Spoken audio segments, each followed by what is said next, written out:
Hello fellow otakus, and welcome back to Comet's Top 5s, where today we'll be counting down our top 5 picks for Overprotective Fathers in anime. If you want to see more content like this, make sure to like this video, hit that subscribe button, and click that bell icon for notifications on upcoming content. With that said, let's jump right into our top 5 picks for Overprotective Fathers in anime, shall we? Number 5, Goto. Goto had to make our list because his overprotectiveness takes it to a whole other level. So let me explain. Goto is a lewd manga artist who does everything in his power to keep his 10-year-old daughter far away from the world he operates in. How does he do this, you might ask? Well, it involves him dressing differently every day when he leaves for work, renting a studio apartment for him and his team to write manga in, and storing his manuscripts for his manga at another house entirely far away from his daughter's curious eyes. The number of hoops that he has to jump through on a daily basis is just insane, but it's a funny slice of life with a lot of wholesome family moments, despite the fact he's super weird about his manga. Not only do we get to see through the eyes of a popular manga artist, but we also get to watch Goto freak out every time his daughter comes close to finding out his secret, and it's hilarious. Number 4,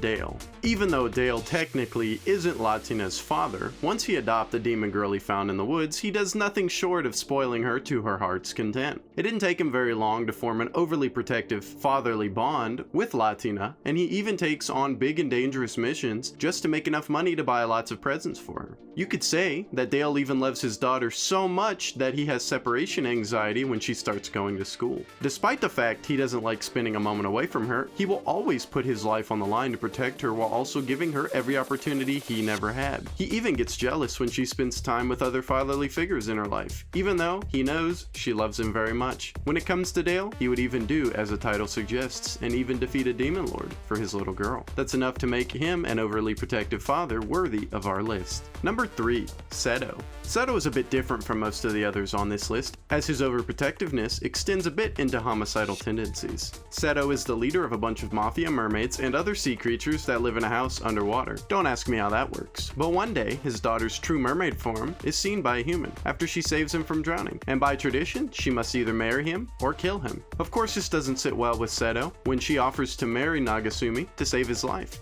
To avoid this, on more than one occasion, he's not only tried to break them up, but kill the groom. He even gets his crew in on also trying to eliminate Naofumi, which is funny on occasion, even if it tends to be a bit overkill. Of course, this doesn't sit well with his daughter or his wife, but he still tries to do it as he doesn't feel Naofumi is good enough for his little girl. Although we can respect the effort, he could dial down the homicidal rage that he has for his future son-in-law. Number 2, Claude. Although Claude technically isn't Shituge's father, he had to make our list because he not only acts super protective over her, but like Seto, Claude is also a bit homicidal when it comes to dealing with Reiku. Shituge and Reiku's fathers ended up coming to an agreement that their kids would get married to stop the killing between their two prospective gangs, but due to Claude's overprotectiveness, he wasn't going to let that happen. Like any typical mafia romance, since the two kids don't want to anger their fathers, they pretend to fake it. When Claude catches on, he does everything he can to trip them up, even going so far as to have his pupil assassin attend school with Shituge to keep a closer eye on their relationship. This doesn't bode well for Reiku at times, as Claude is convinced Reiku is deceiving Shituge and that he must free her from their relationship by any means. This of course makes Claude one loose cannon when it comes to protecting Shituge, and why he meets the requirements for our list. Now we can't have a top 5 without some honorable mentions.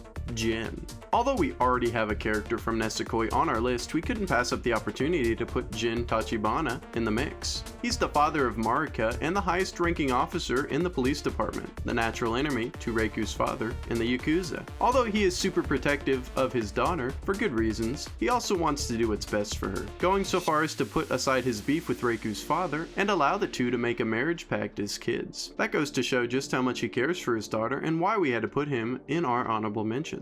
It's also quite funny to see his reaction when he meets Reiku as a teenager, and he has no recollection of the marriage proposal. Let's just say he got fired up. If you haven't seen this anime, I definitely recommend it.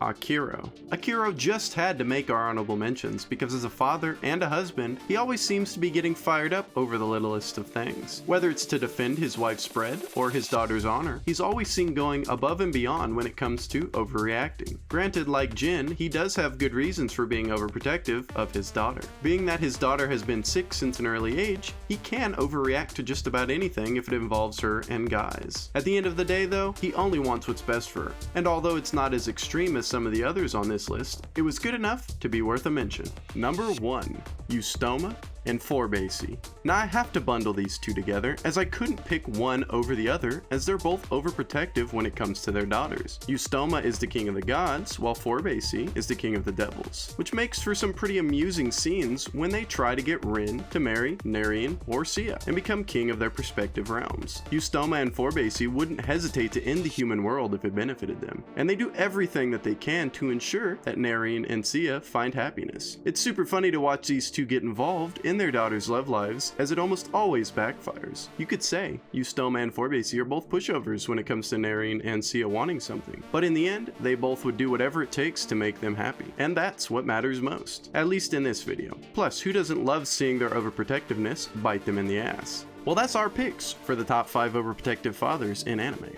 What did you think of our top 5? What fathers would you have added or changed? You can let us know in the comments down below. Make sure that if you like this video, just smash that subscribe button, as well as click that bell icon to stay updated on our latest content as it comes out. Thanks for tuning in to Comet's Top 5s, and I'll see you on our next top 5 video.